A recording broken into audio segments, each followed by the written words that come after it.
안녕하세요. 사랑하는 성도님, 영혼의 샘을 은혜의 자리에 오심을 축복합니다. 구원의 주님이 우리와 함께 하십니다. 우리와 함께 하시는 주님을 찬양합니다. 기도합시다. 주님, 감사합니다. 주님의 그 놀라운 은혜와 사랑으로 우리가 구원을 받고 하나님의 행복한 자녀가 되었음을 생각하면 언제나 모든 것이 다 감사하고 은혜일 뿐임을 고백합니다. 오늘도 이렇게 우리에게 말씀을 향한 마음을 주시고 또 말씀에 귀를 기울이게 하시며 또 우리에게 말씀하실 것을 기대합니다. 이렇게 인도하여 주신 주님의 은혜와 사랑 앞에 오늘도 말씀대로 살아갈 지혜와 용기와 믿음을 더하여 주시옵소서. 예수님 이름으로 기도합니다. 아멘. 오늘 말씀은 열왕기상 9장 1절에서 9절입니다. 솔로몬이 여호와의 성전과 왕궁 건축하기를 마치며 자기가 이루기를 원하던 모든 것을 마친 때에 여호와께서 전에 기브온에서 나타나신 같이 다시 솔로몬에게 나타나사 여호와께서 그에게 이르시되 내 기도와 내가 내 앞에서 간구한 바를 내가 들었은즉 나는 내가 건축한 이 성전을 거룩하게 구별하여 내 이름을 영원히 그곳에 두며 내 눈길과 내 마음이 항상 거기에 있으리니 내가 만일 내 아버지 다윗이 행함같이 마음을 온전히 하고 바르게 하여 내 앞에서 행하면 내가 내게 명령한 대로 온갖 일에 순종하여 내 법도와 율례를 지키면 내가 내 아버지 다윗에게 말하기를 이스라엘의 왕 위에 오를 사람이 내게서 끊어지지 아니하리라 한 대로 내 이스라엘의 왕위를 영원히 견고하게 하려니와 만일 너희나 너희의 자손이 아주 돌아서서 나를 따르지 아니하며 내가 너희 앞에 둔 나의 계명과 법도를 지키지 아니하고 가서 다른 신을 섬겨 그것을 경배하면 내가 이스라엘을 내가 그들에게 준 땅에서 끊어버릴 것이요 내 이름을 위하여 내가 거룩하게 구별한 이 성전이라도 내 앞에서 던져버리리니 이스라엘은 모든 민족 가운데서 속담거리와 이야기거리가 될 것이며 이 성전이 높을지라도 지나가는 자마다 놀라며 비웃어 이르되 여호와께서 무슨 까닭으로 이 땅과 이 성전에 이같이 행하셨는고 하면 대답하기를 그들이 그들의 조상들을 애굽 땅에서 인도하여 내신 그들의 하나님 여호와를 버리고 다른 신을 따라가서 그를 경배하여 섬김으로 여호와께서 이 모든 재앙을 그들에게 내리심이라 하리라 하셨더라. 아멘. 자, 하나님께서 솔로몬에게 또 나타나셨습니다. 사실 자주 나타난 기록은 많지 않고 기록상으로 두 번째 나타나셨어요. 언제인가 하면 1절에 솔로몬이 여호와의 성전과 왕궁 건축하기를 마치며 자기가 이루기 원하던 모든 것을 마친 때에 자, 솔로몬이 성전을 건축을 마쳤고요. 그리고 우리가 앞에서 보았지만 봉헌 그러한 예배까지 다 제의식까지 마쳤어요. 그리고 나서 솔로몬이 한 일은 왕궁을 건축하는 거였습니다. 왕궁은 13년이라고 하는 더 긴 시간이 걸렸어요. 성전 건축 7년, 왕궁 건축 13년, 그래서 도합 20년의 시간이 걸렸죠. 자, 이렇게 왕궁 건축하기를 다 마쳤어요. 그러니 이 솔로몬은 너무나도 흡족한 거죠. 원하던 모든 것이 다 이루어졌어요. 다행히 외국의 외세례의 침략으로 인해 위기를 당하거나 이 어려움 없이 이렇게 잘 태평하게 마칠 수 있었던 그때죠. 아마 솔로몬이 볼 때에는 정말 성공의 때, 이젠 됐다라고 생각할 만한 그때였습니다. 바로 그때 하나님께서 나타나셔요. 2절에 보니까 기브온에서 나타나심 같이 다시 솔로몬에게 나타나셨다.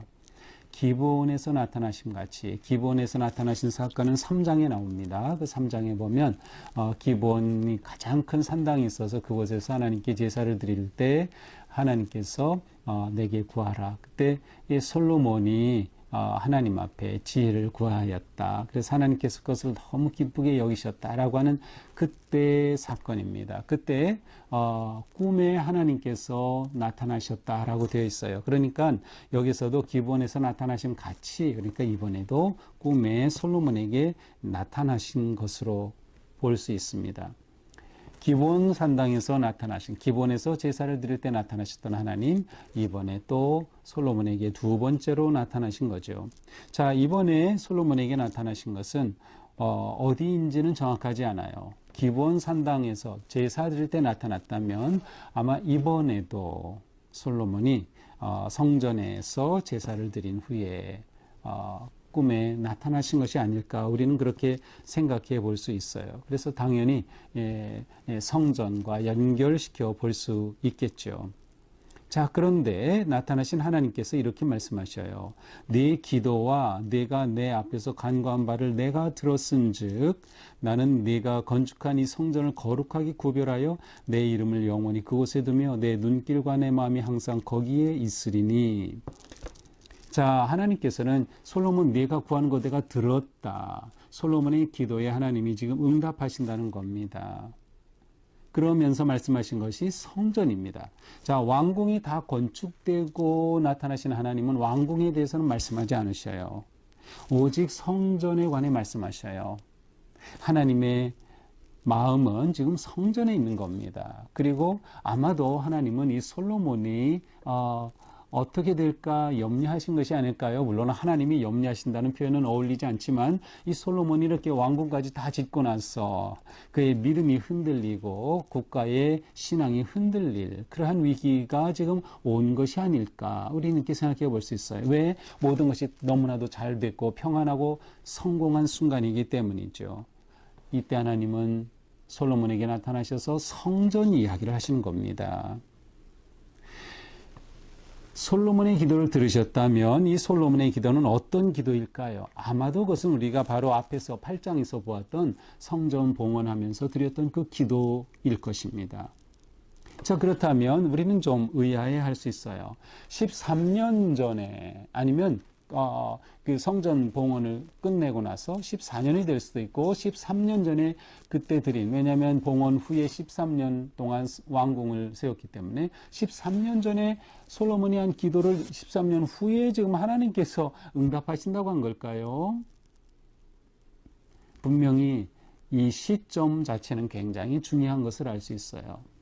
어쩌면 솔로몬 개인적으로 볼 때에는 봉헌 기도했던 그 마음을 계속 하나님 앞에서 기도드렸던 마음을 가지고 이 성전에 있었다라고도 볼 수 있고, 아니면 성전 중심에 그러한 왕위를 세워갔다라고도 볼 수도 있고, 하나님께서는 너무도 중요한 이때에 솔로몬에게 다시 나타나셔서 그때의 일을 지금 되돌리시는 겁니다.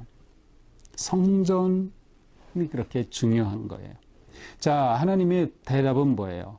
내가 성전을 거룩하게 건축하고 구별하였어. 내 이름을 그곳에 영원히 두고 내 눈길과 내 마음이 항상 거기 있겠다. 이게 얼마나 놀라운 말씀입니까? 내 눈길과 내 마음이 항상 이 성전에 있을 거야. 원래 솔로몬은 상천하지에 하나님 같은 분 성전에 가둘 수 없지만 이곳에 오셔서 우리와 함께 하옵소서 기도했던 그 기도에 응답하신 거죠. 하나님은 그곳에 눈길을 주겠다. 성전을 그렇게 삼으시겠다는 거예요. 그러나 이것은 무조건이 아닙니다. 4절에 하나님의 뜻이 담겨 있어요. 내가 만일, 자, 이 만일이라는 표현이 너무도 중요합니다. 6절에서도 만일이라는 표현이 나와요. 이것은 하나님께서 마음과 눈을 성전에 머물게 하시겠다는 것은 네가 어떻게 살든 상관없이 될 일이 아니라는 거예요.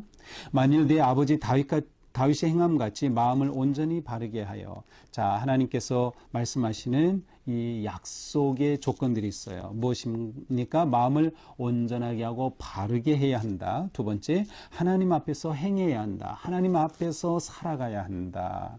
항상 하나님을 생각해야 한다. 그 다음 명령대로 순종하고 실천해야 한다. 순종하고 지켜야 한다. 그렇게 되면 내가 이 성전에 내 눈길을 주고 내 마음을 주겠다. 그렇게 되면 또 5절에 다윗의 왕위가 끊어지지 않겠다. 이스라엘의 이 왕위를 견고히 해 주시겠다라는 겁니다. 자, 여기서 우리가 좀 보아야 될 중요한 관점의 하나는 하나님께서는 이 계명을 주시며 내가 만일 지키고 만일 순종하고 만일 따르면 내가 성전에 머물겠다가 아닙니다. 이 순서 잘 보셔야 돼요. 하나님이 이 성전에 머무실 것이기 때문에 내가 이렇게 순종하고 지켜야 한다는 겁니다. 이건 우리에게 신앙생활에 굉장히 중요한 순서입니다.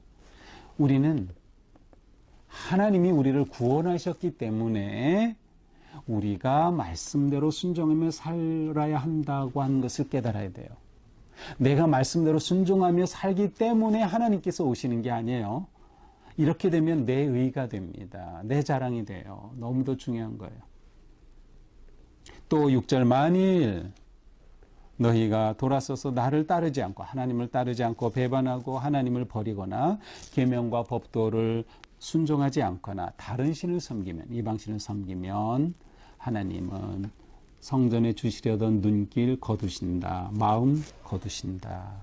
그렇게 되면 어떤 결과가 옵니까? 7절부터 9절이에요.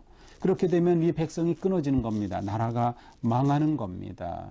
이렇게 특별한 성전이라도 던져버리는 겁니다. 이 성전이 다 파괴되고 마는 것이에요. 실제로 이런 일이 나중에 일어나죠. 이 성전이 아무리 높을지라도 사람들이 비웃을 거라는 거예요. 왜? 아니 그렇게 저렇게 멋지게 훌륭하게 성전을 지었다고 하던데 저게 무슨 꼴이야? 다 폐허가 되고 말았네.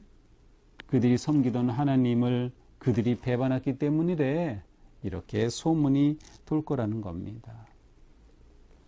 그들을 애굽 땅에서 인도하여 내시고 이렇게 세워주신 하나님을 그들이 배반하고 버렸을 때 이러한 일이 일어났다라고 사람들이 말할 것이라고 하는 거죠.